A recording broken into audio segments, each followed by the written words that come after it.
So hello again from the train room, the end of another week. It has been a busy week. I've been doing lots of things, but there's really very little to show for it. It's just one of those things that a few things needed doing, or I thought they needed doing, but you don't really notice much of a difference. But we'll rewind a few days, go back to the beginning of the week, and I'll show you what I have been up to. And let me know if you think it was worthwhile.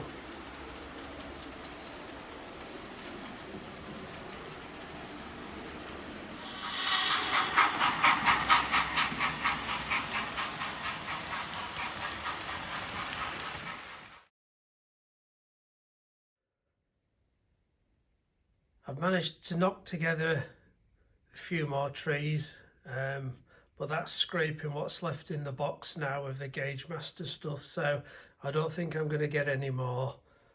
So I'll just bring them round and get them onto here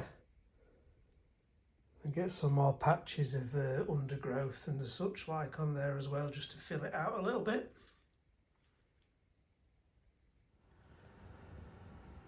I've just clamped a bit of plywood to the back just to try and get an idea what it might look like. I think it looks very sparse, so I definitely am going to have to go out and get some more trees to fill that area as and when I can. I think it's very patchy there, and then when we get across to this side, obviously there's nothing. It'll probably get a better idea when there's a back scene in place, but it clearly shows I do need to get some more trees, so that's something just to work on to finish that area, but it doesn't stop me carrying on with other bits.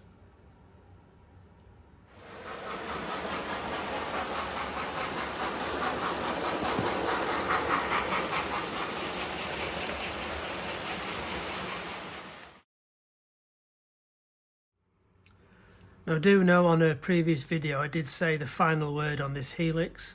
It was all done, tested, and this is how it was. This is how we left it.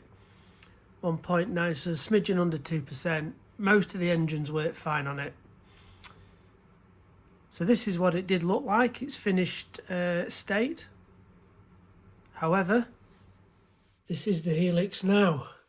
An extra loop I've added in, and I've got it down to under 1.5%. So all the locos run now.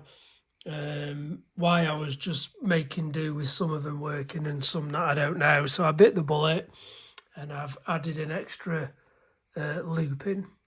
The first step was to make some new templates for supports for the new level, then draw the half loop onto a piece of MDF board, screwing two boards together so I could cut it out in one go, and that would create a full loop.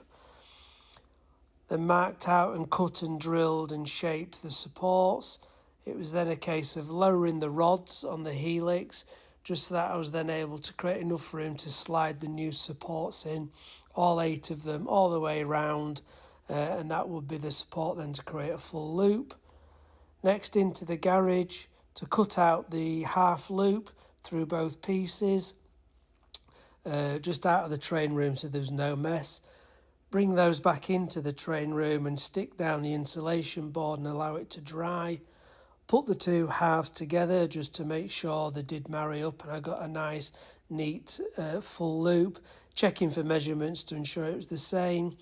It was then a case of sliding that into place onto the supports, gluing it and clamping it round to make it set. And then using the Christmas crackers small screwdrivers, I was able to get my hand in and create 2 extra loops, screwing the track down into place, using the track gauge to make sure the centres were right. I've reinstalled the temporary loop, but this time I've used second radius curves because I want to test it out to know if it'll be okay when I'm doing the fiddle yard. Lots of feedback suggesting that second radius are okay, they just don't look great on the scenic part. So I'm going to test it with my class 37, because that's a Coco Loco, 3 wheels each side, so that'll be interesting to see how it gets around there. So the only thing left to do now is to give it a test.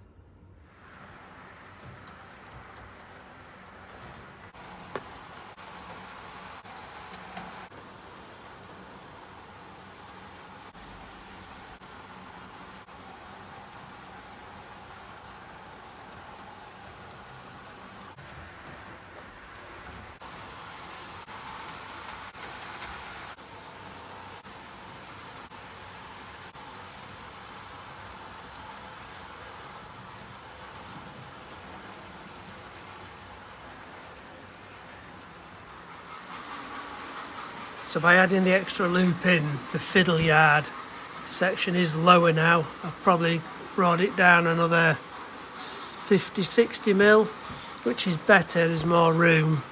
The radius 2 curve's working fine. And I was thinking access wise, I might just be able to get surface point motors, because it don't matter if they're seen, but they seem more expensive for some reasons. I think I'd rather get the cheaper ones and crawl underneath and install them. And I think there's plenty of room to get under there, and it might not be as much of a stretch on the arm doing it on the top level. So I'm probably just going to go the cheapest and get some seep point motors.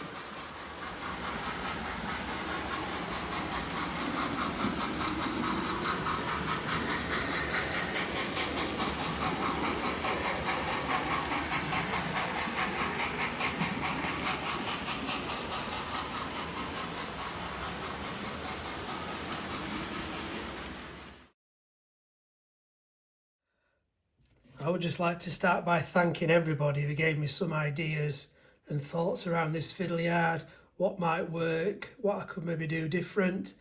It's been really helpful, I have to say, and I have made some tweaks. But going back to the original plan that I shared, this one, just a couple of things to clarify which I may cause confusion. These curved points, I don't know if I mentioned set points, but I didn't mean set points.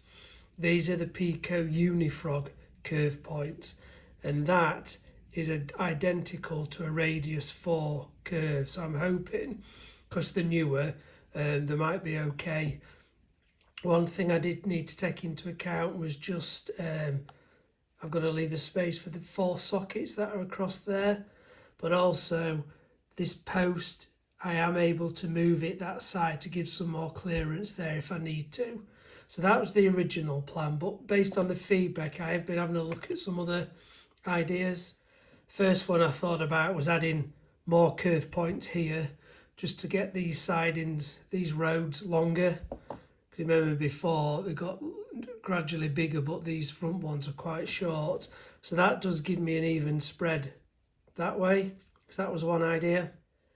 I then just looked at using this loop with radius 2 curves, because I've had a lot of feedback saying they are run, that's what Hornby Bachmann designate are the minimum running curves.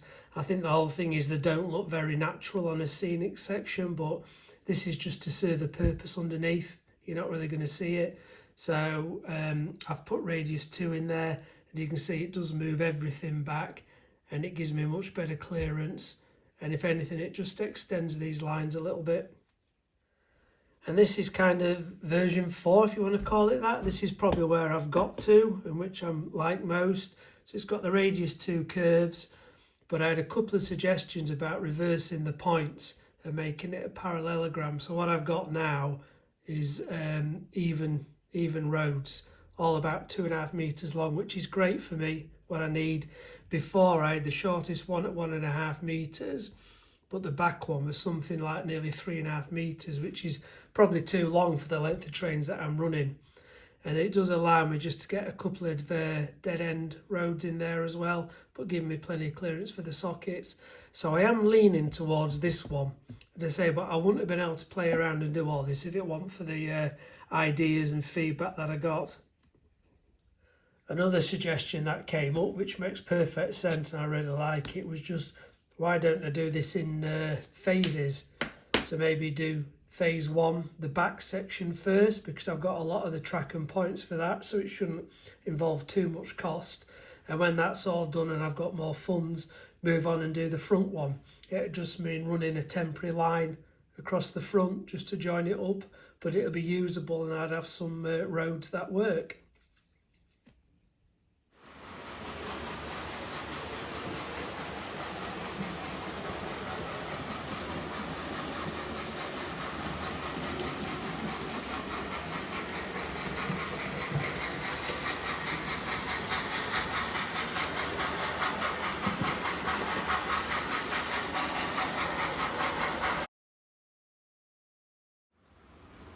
So as mentioned previously, one of the things I wanted to look at this year was the terrible couplings on my coaches, which are really evident when you've got videos You can just see the gap, so unrealistic. It just so happens I was doing my favourite pastime, catching up on YouTube, just watching Dragon Junction 2, and Alan Lord Al, he's just done a video where he's replaced these old Hornby D couplings with some hunt couplings, magnetic ones. It looked really simple to do and it's made a right difference, so I'm going to attempt to have a look at doing that on these coaches that I've just gone past. These are my oldest coaches, so I thought I'll try on them first, see how we get on, and if it's a success I might try and do it across the rest of the stock. So that's what they look like before with the terrible decouplings. So I'll swap them over and see what they look like after. Right, I'm all set up to change these couplings. That's everything I need. I'm not going to show you what I do because I'm following step by step up there from everything that Lord Al does, and I'm just going to copy that and see how I get on. So I'll show you the finished product. Right, so I've changed the couplings on this rake of coaches, apart from the two ends of the brake coaches, till I decide what I'm going to do with the couplings to the loco. So they've all got the magnetic close couplings on. It certainly has made a difference. There's still a gap there, but what I do like is everything looks a lot more solid. There's no jerkiness now, so I'm going to do, maybe order some more now and do my other rakes. But a big thank you to Lord Al for just bringing it to my attention on his channel. So I suddenly find myself on a bit of a mission now with these couplings. This is a rake of BR Hawksworth coaches. Never run them on the layout. They're West region, and obviously all mine is kind of LMS, Midland, but I just really like the detail on these, so I bought them. And I've just had a look in the boxes, and you get these close couplings in there. So I think they do look pretty good as they are. So I thought I'd have a look around what else I could find. And with my Pullmans in the boxes, there's these close couplings as well. So I think I'm going to try those. Only some of them have got them though. So I'll have to work out what I'm going to do with those. Those weathered coaches are the D couplings from Hornby, and I've got enough of the hunt couplings to replace one more rake of those. I've also got this rake of Mark 1 coaches.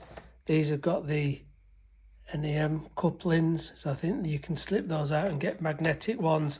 I know hunt couplings do them, but I also think Hornby do some that fit these. I'm a bit disappointed with this rake actually. The wheels don't run freely. For whatever reason, when they're on sat upright on the track, they catch on the bottom. So I've had to try and grind some of the plastic away to create more room, which isn't ideal. But when they're going round a bend, you hear from time to time the wheels groaning against the plastic. But I'll still see if I can get some closer couplings for them. So it's been a bit of a week this week. I've done lots, but nothing to show for it really. Obviously a new layer to the Helix, which I'm pleased I did, and it does run better. Changed the couplings on some of the coaches, given that a go, and that's worked well.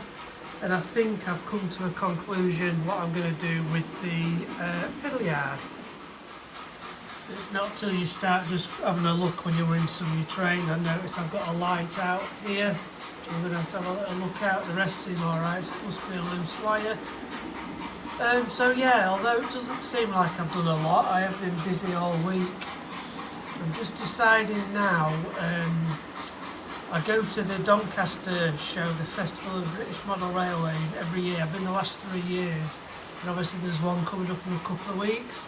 So I'm just deciding now whether to hang on till I go there and see if I can find any deals or offers on track and points and point motors, or whether I just push ahead and get some ordered so I've got them to crack on with.